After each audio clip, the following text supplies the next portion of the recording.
The Arkansas job is open. Could Jon Gruden excite Arkansas fans?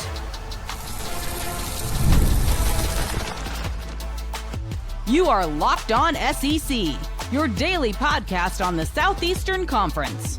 Part of the Locked On Podcast Network, your team every day. And what is happening, everybody? Welcome to Locked On SEC. It's great to have you guys along on today's show. Our buddy John Nabors is going to stop by. We'll get the latest on what is happening in Fayetteville, who they want as their dream hire at Arkansas. Jon Gruden? Really? The Gruden rumors again? I'm Chris Gordy. Thanks for making Locked On SEC your first listen every day. Shout out to our everydayers. We are free and available wherever you get your podcasts and on YouTube, part of the Locked On Podcast Network, covering your team every day. And today's episode is brought to you by Game Time.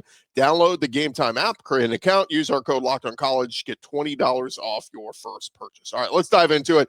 As we brought you the news yesterday, of course, Sam Pittman fired over at Arkansas. Bobby Petrino taking over as the interim coach, and Petrino wasting no time. Parting ways with three defensive members of the staff. Matt Zenitz of CBS Sports was the first to report that defense coordinator Travis Williams, as well as two other assistants, defensive line coach Deke Adams and co-DC Marcus Woodson, all dismissed. That defense was absolutely putrid. Look, it's one thing to lose a home game to Notre Dame, who already had two losses on the season. It's another to get absolutely blown out 56-13. So Bobby Petrino making it known, we got to make some changes here. And the guys that were coaching that defense were not good enough. Now, one other note here on the Sam Pittman news. On Monday, Hunter Yurachek, Arkansas athletic director, revealing Sam Pittman negotiated a reduced buyout with the Razorbacks. Instead of collecting 75% of his remaining contract, he will take home 62%, the difference saving Arkansas about $1.5 million. 63-year-old Pittman went 32-34 as Arkansas head coach. And, of course, now Bobby Petrino, offensive coordinator, takes over as the interim coach. And so now a lot of talk on where does Arkansas go from here. We'll talk with John Nabors in just a few minutes about it, but Jon Gruden's name surfacing. I saw one report said that Arkansas Razorbacks on SI, that a source told them Gruden is extremely interested in the job. If you remember, Gruden expressed his desire to return to coaching in the near future, explaining how he would, quote, die to coach in the SEC. So obviously, look, I think any job that opens in the SEC, Jon Gruden would have interest in. I don't think it's like, you think he'd be interested in Arkansas? He's being interested in any SEC job. But some of the other names that are being floated out there, Gus Malzahn, Barry Odom, Bobby Petrino, of course, wants to throw his name in the hat. So we'll keep an eye on this. I mean, look, they're going to do their due diligence, but look, Jon Gruden would excite fans in Fayetteville, I would think. We'll talk with Nabors about it, but you know, would he be any good? I don't know. He hasn't coached in college. Like the last time he was an NFL coach, it didn't go very well. But, you know, could he hire a GM to raise money and manage the cap and the day and age of NIL? I think he could handle all that. He would certainly excite people, light a fire under people's butts. But would he win football games? That's kind of the end all be all you need there. All right, other SEC news. Trinidad Chambliss earning a National Player of the Week honor from the Associated Press. He was also selected as the SEC Offensive Player of the Week and was one of the Manning Award Stars of the Week. Chambliss off to an incredible start to the season since taking over for Austin Simmons and having one of his best games. Over 300 yards and a touchdown and 71 yards rushing against LSU. Big win for them. They're on a bye week this week. The Rebels will resume their season with a home matchup against Washington State coming up next week. It'll be the first ever meeting between the two programs. All right, other SEC news. How about over at Florida? Highly touted freshman wide receiver Dallas Wilson is scheduled to make his collegiate debut this Saturday against number 9 Texas. Billy Napier confirming that on Monday. The 6'3", 200-pound product from Tampa has been practicing for the first time since injuring his left foot in camp. Napier called his availability, quote, a big deal. Of course, DJ Lagway has struggled to find consistency so far this season. Vernell Brown, freshman, he's looked pretty good, but Dallas Wilson, I'm telling you, I mean, he was the star of their spring game. He looked absolutely phenomenal. Was catching everything. Be curious to see what he looks like. Now, that secondary for Texas is pretty damn good. So, but it's another weapon for Billy Napier. Look, the Florida defense has been great. It's the Florida offense that has really struggled. Over College Station, Mike Elko talking with the media after his hard-fought win over Auburn, and now they get Mississippi State. No rest for the weary. Elko saying Monday it's another SEC game. They're an extremely physical team. Jeff Lebby is a phenomenal offensive coach. They're an extremely energetic group, which means they have a lot of confidence in the program and about what they are doing. I believe I saw A&M's going to go blackout in this one. Makes sense. Both teams have maroonish colors, so can't all wear maroon and white. So A&M goes all black. Mississippi State will probably be in the white and maroon. Over at Alabama, Kalen DeBoer riding high off of his big win over the Georgia Bulldogs, and they lost veteran linebacker Q Rusaw in the second half against the Dogs with a foot injury. He was forced to miss the rest of the game. Also lost season linebacker Jamarian Latham earlier in the week during practice. Had a scary incident that ended up him having to go to the hospital with a neck injury. Kalen DeBoer speaking with the media confirmed Rusaw suffered a broken foot, underwent surgery already to repair the damage. They're hopefully getting him back before the end of the season. Latham, on the other hand, will miss the rest of the year, according to DeBoer. Alabama DC Kane Womack talked on Monday as well about Ty Simpson and just how special it was after the game beating Georgia. He said, I've known Ty since he was 6. This is a team I think is playing with an edge right now. I think Ty is a huge piece to us playing with an edge right now. So Ty Simpson, do we start bumping him up the Heisman list if he keeps playing this? Certainly possible. Meanwhile, Vanderbilt, Clark Lee going to bring his squad into Tuscaloosa this Saturday. College Game Day is heading there. Nick Saban was talking at the Monday Morning Quarterback Club on Monday. He was asked about Vanderbilt. He said, look, I think these guys are an excellent football team. Clark Lee's done a fabulous job there. Obviously, Diego Pavi is an outstanding quarterback. They have an excellent running back. I think this is a better team just watching them all way around than they had a year ago. They're a ball control team, one of the significant differences. So we'll see what Vandy is able to do against Alabama coming up on Saturday. A few other notes from Nick Saban. He said he still considers Georgia a contender for the SEC title, even despite their loss to Alabama. He also delivered a message to Auburn fans after back-to-back losses. He said, quote, I would say your team has been impressive. You lost 2 really close games to 2 top 10 teams on the road. I think Hugh Freeze doing a good job. If you continue to support him, this team's going to come around. If they can get the offensive line to play a little bit better, who knows? Lastly, over at Oklahoma, quarterback Michael Hawkins Jr. getting ready to make his start this weekend against Kent State in place of the injured John Mateer. He was asked if he has something to prove. He said, I just go out there and play ball.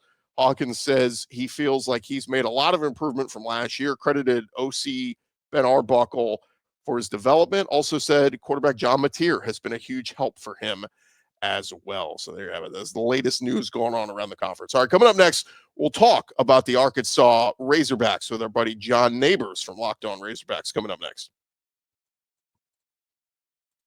Hey, but first, one of the tools that helps make a huge difference for business owners is Quo, formerly Open Phone. It is the same great business phone system you heard us talk about before, just with a new name. And here's why it matters. Every missed call is money left on the table for your business. When every customer conversation counts, you need a phone system that keeps you connected 24/7. And Quo is the #1 business phone system that streamlines customer communications, works right through an app on your phone or computer, so no more carrying around those 2 cellular devices or relying on a landline. You're going to love how Quo lets your team share one number and collaborate on calls and texts, just like a shared inbox, so no customer gets left hanging.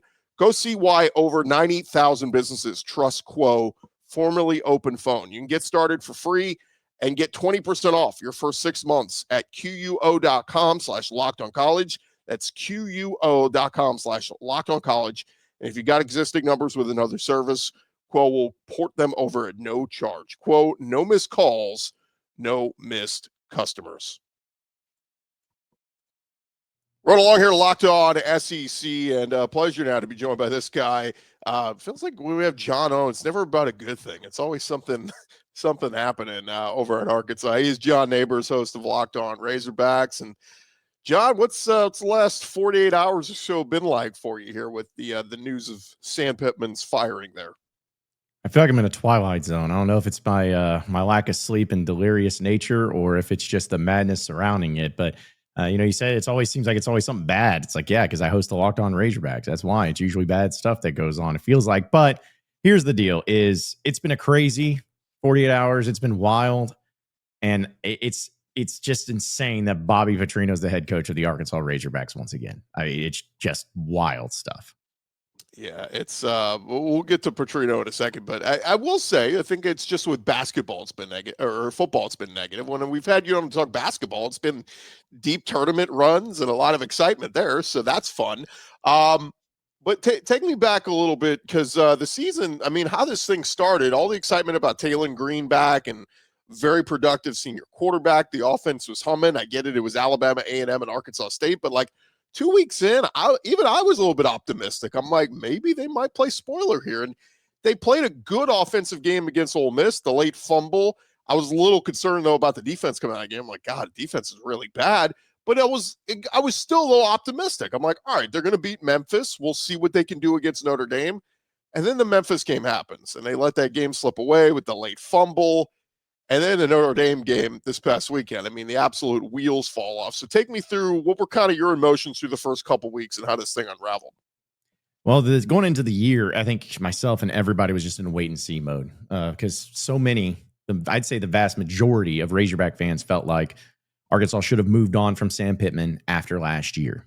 And it wasn't anything of sort of like, oh, he's awful, get him out of here, run him out on a rail. It was more of, we feel like we've seen the best of Sam Pittman and all of that. Go 6-6 last year. You had 30 plus players hit the portal. Once again, you lost some of your best players. It's like something's not right here. But then nothing happened. And it was almost like, no, just business as usual. So because of that fact, I think people went into this season a little angry. And also anyone that even had optimism was hanging on by a thread, where a simple thing could have cut it. And the first two games against opponents like that, it's like, okay, cool, but it's not going to really ignite anything. But the Ole Miss game, I feel like, was literally it. Like, if you would have won that game, I think Arkansas is 5-0 right now. I truly believe that. But it shows kind of the mental capacity of the team, where one bad mistake, one bad inning to a game, it just fell down. I think that's on Sam Pittman as a head coach. I think it's on a lot of the players. I think it's on everybody. There's plenty of blame to go around, but it certainly was basically a year that most people felt like 5-7, 6-6, but it just nosedived as quickly as possible. And here we are after 5 games. It just seems like everything's been turned down on a dime.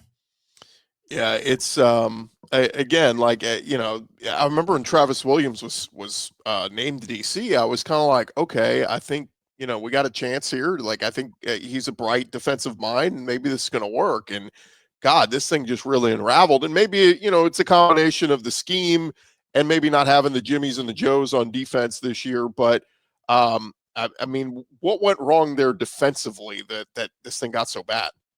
I just don't think you had enough talent. I don't think you had enough talent. Now, does that mean that the talent that we've seen portrayed over the past few weeks or in this season is equivalent to the results? No, because I do think this defense has enough talent to be better than what we've seen.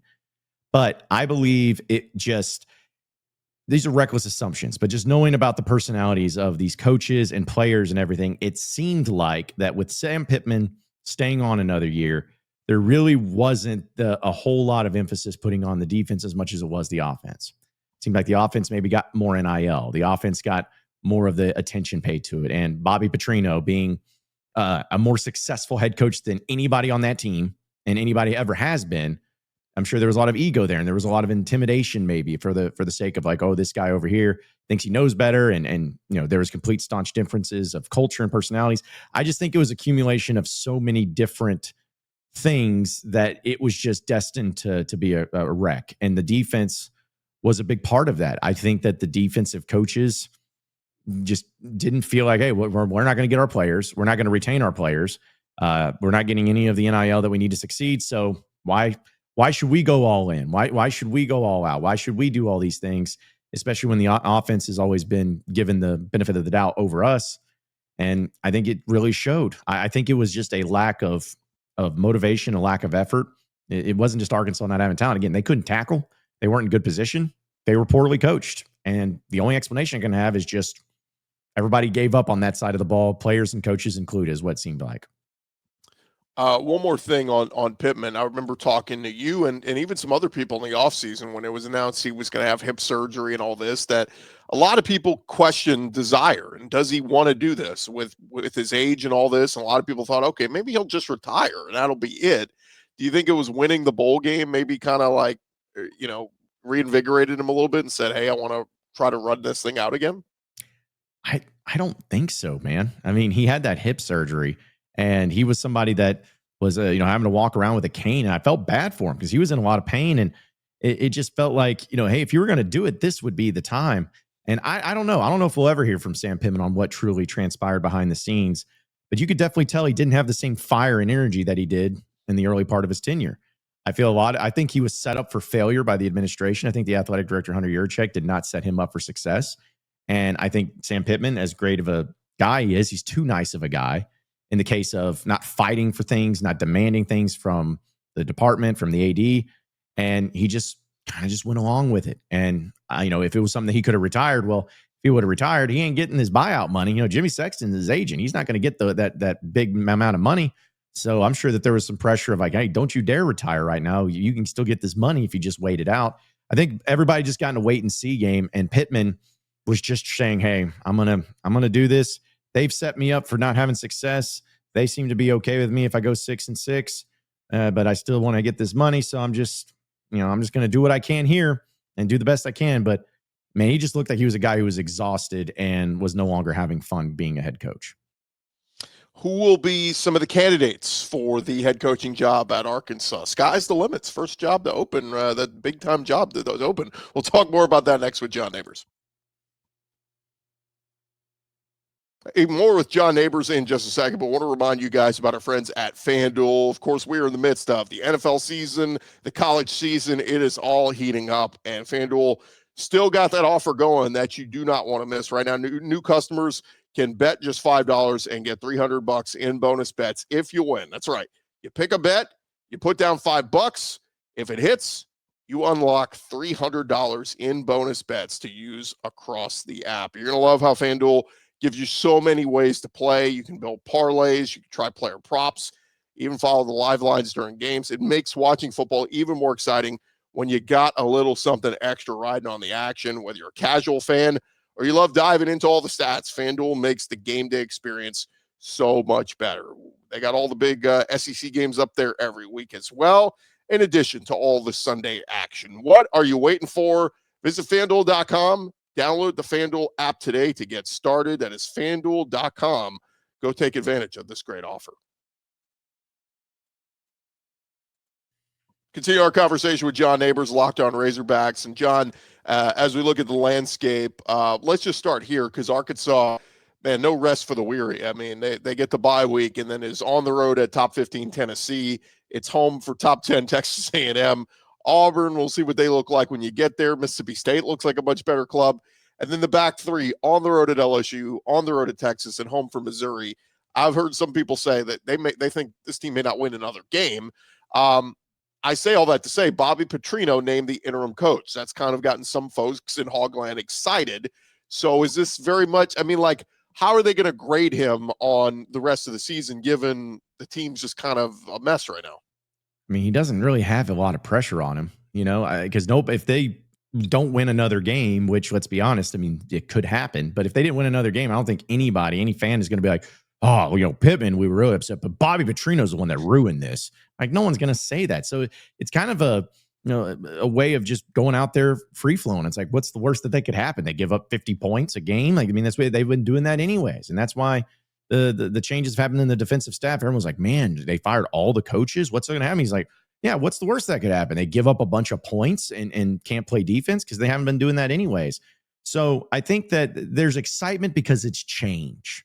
There's change in everything, and there's an excitement and energy for that. And let's be honest, Bobby Petrino is a very beloved figure for the most part here in this state.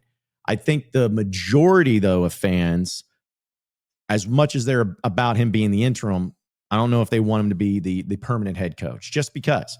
But these next 7 games that they have in 9 weeks, Bobby Petrino won 4 out of 7, which I'm not saying he will, but just say for funsies, let's say he did. How do you not give him the permanent job? He wants it. He said he's wanted it.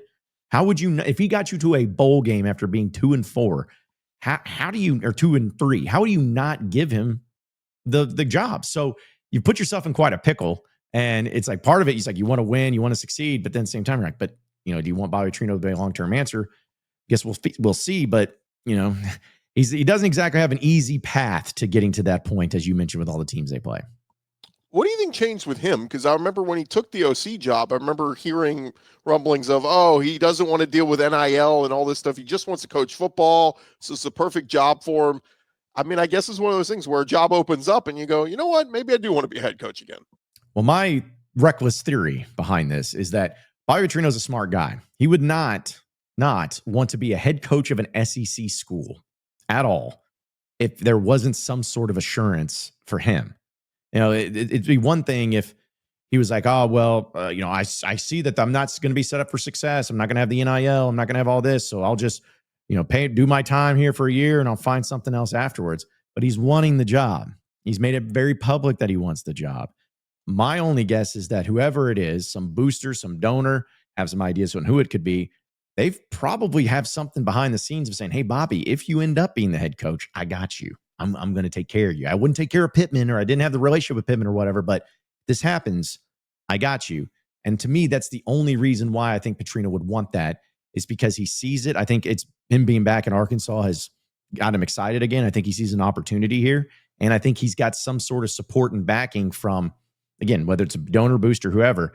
So that changes a lot when you feel like you can be set up for success. When you feel like you can make that happen, it makes it a lot easier to want to be a head coach once again.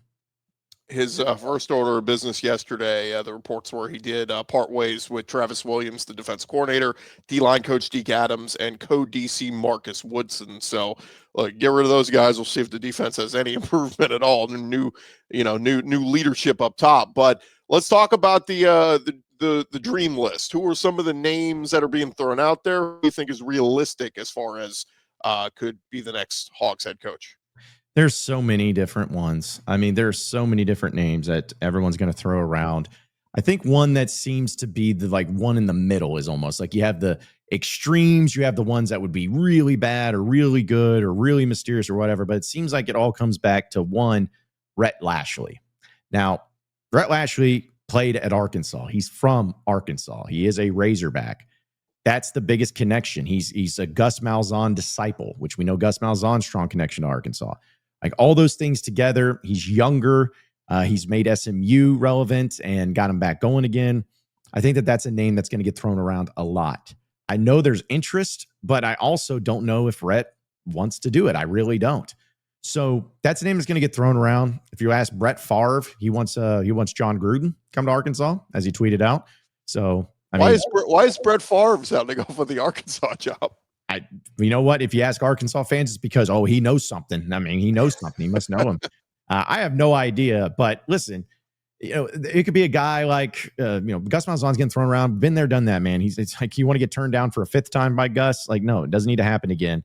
I know that John Summerall, for instance, some of these younger coaches that are at non-Power 5 schools are going to get thrown out just for every job. Every job that's going to be there. But to the point of the Gruden thing, I know it sounds ridiculous. I would love it for the sake of content, but also for the sake of entertainment and everything. And it's not so stupid, not just because of Brett Favre saying it, but one of Jon Gruden's best friends is John Daly. And John Daly is a Razorback through and through. And whoever ends up making this hire, I do not believe it'll be Hunter Yurachek, the current athletic director, but whoever it is, if they really want Gruden, they really want to go all in, then you just need to go to John Daly and be like, hey, talk to your boy Gruden. Let us know what has to be. I would love it. I think it would be awesome. I'd love to see the experiment, but I think Arkansas is in a position now where they can't take a high risk. Like, they have to get this one right. They've gotten it wrong many times so far. I mean, we remember the Chad Morris fiasco. Sam Pittman was never even a head coach. You got to get this one right. And you got to send a message out there to everybody. Hey, we're not screwing around anymore. We're not a broke program. We got the money. We'll set you up for success. If you come here, we'll make it happen for you. They got to send a message. So they got to get somebody that's going to make everybody go, whoa. You did it with Cal. Granted, for John Tyson, you did it with him. Try to do it with the football program. Who knows? Maybe screw around and do get Jon Gruden. And wouldn't that be fascinating to see on Favre's campus? Who has the bigger ego among all those coaches? Yeah, I was going to say, that's the crazy part about this is, yeah, I mean, you blow it out of the water with a hire like Calipari on the basketball front. I don't know if an Alex Golish or a GJ Kinney is getting everybody, like, let me open up my checkbook. And those guys are good coaches. Like, they might be great at Arkansas. It's just, you talk about fan excitement. Gruden, I think you'd have a line of people wanting to buy season tickets. Whether he's a good football coach, he's never even coached at the college ranks in the last 20, 30 years. So, but it'd be fascinating. It'd be fun. So, yeah, I think I'm with you. Like, take a chance. Go get a big name and make a splash. Yeah, because to me, I'd rather take a risk with a big splash and him not be good than take a risk with an up-and-comer and him not be good. Because at least one of them is going to be a lot of fun. And the recruiting aspect of it, I mean, just the excitement alone, I don't want to compare it to Deion Sanders because I know they're very different individuals. But at least Gruden's won a Super Bowl. He's been successful in the NFL. He knows how to coach, and he is a coach. But just off of that, I feel like everybody would want to come to that just to see, like, dude, it's Jon Gruden. It's this guy. He's awesome. And if he got a great staff, if he had all the NIL, all of that, it would be great. And again, Arkansas, you can win at. And I know people like to say, who do you think you are? You can win at Arkansas. You'll have the financial backing in Arkansas. You just got to be the right person. And that's why this is so important. No more nice guys. No more of these other coaches that you're taking risk.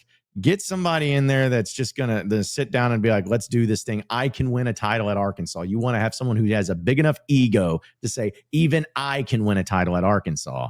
Do that. And if you get that type of guy, the Razorback faithful, they will follow you to thick and thin. They just want to win once again. Yeah, it's funny about Sam Pittman because I remember the sell on him when they hired him was, he's such a great recruiter. He recruited so well at Georgia and all this. That landscape's changed, John. In this day and age of NIL, it doesn't matter. It doesn't matter if you're a great recruiter. Who has the most money? Like, that's what's getting recruits. So it's like, you bring in a guy who's going to raise money. That's what you need, and the football comes second. But just in closing, is there a quick thought? Is there any coach currently in the SEC, like, I don't know, do you think an Eli Drinkwitz or somebody like that would want to, or is it too much of a parallel move? I mean, just if you were looking at it from an SEC coach's perspective and you're current head coach at those SEC schools, I'm sure you look at Arkansas and you're kind of like, yeah, I'm good where I'm at. I mean, just being honest about it. Like, if you're Eli Drinkwitz, I mean, you're doing fine at Missouri. You get an easy schedule every year for some reason. Like, you're always doing good. You think about that. You think about, the situation with, say, if it was throwing anyone out there, Shane Beamer. It's like, you're going to look at Arkansas. You're not going to. So to me, if you're going to get somebody, it's going to be somebody outside the SEC because you have to prove to everybody that this is not just a place that a coach career comes to die. You hired a coach who never been a coach with Pittman before. You hired a guy who was in over his head in Chad Morris. And before that, you hired a guy in Brett Bielema that thought he was the cock of the walk, but walked in and got it handed to him by SEC schools right and left. You got to get somebody that believes in themselves, believes in the school, and believes that they can win here. And the only way you're going to do that is by you, and I'm saying you as in Arkansas, AD, boosters, donors, whoever, to front and be like, we are going to make sure we give you every single thing you need to win a championship. And if you don't win a championship, it's not going to be because of us. It's going to be because of you. That's what you need to do. That's the message you need to send. One more real quick.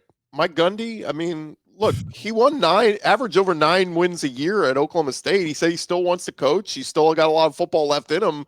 I think you could do a lot worse than a Gundy. I think Gundy could be a decent hire. I don't know if he'll take them to new heights, but you can do a lot worse than him. Yeah, I mean, listen, the Gundy thing is, it's like I don't know. People try to compare it to the cow. He's like, oh, well, he's at a place, they wanted him gone, whatever.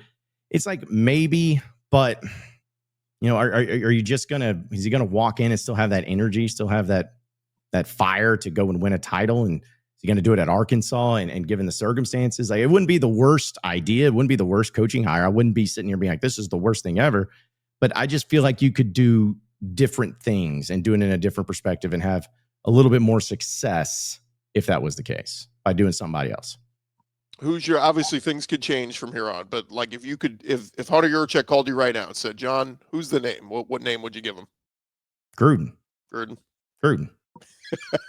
mean, again, I want the message to send. I want to have fun with it. I don't know what he'll do, but you know what? This whole offseason will be a lot of fun. And he's won everywhere he's been, essentially. I'm not saying he's the greatest coach of all time, but he knows coaching and he knows football and he knows how to work the media and to work the recruiting element. I mean, he's got energy beyond belief. Do it, because you'll be the talk of everybody's talk. You'll get those late night home games that you've been dying for because people want to see that. You'll get the respect if you just show that you're willing to do whatever it takes. And to me, hiring a guy like Gruden, if anything, just shows we're serious. We're very serious about this, and we're willing to put up a lot of money to make sure everyone knows we're serious. Well, look, he said a few months ago, I'd kill to coach in the SEC. So we know the want is there. The desire is there. All you got to do is make that phone call and make it happen. So we shall see. John Nabors, the Locked On Razorbacks, does a fantastic job over there. John, always appreciate the time, man. Absolutely. Anytime. Appreciate it. All right, that is going to do it for this edition of Locked On SEC. Thanks again to John Nabors for joining us. And hey, for your second listen, you can check out College Football Kickoff every Thursday throughout the season, only on Fire TV. Gary Patterson, Jesse Holly, and Drake Toll leading the conversation with our Locked On local experts. A college football preview only Locked On can do. Catch College Football Kickoff every Thursday throughout the season, only on Fire TV. I'm Chris Gordy. This has been Locked On SEC. We'll talk to you guys tomorrow.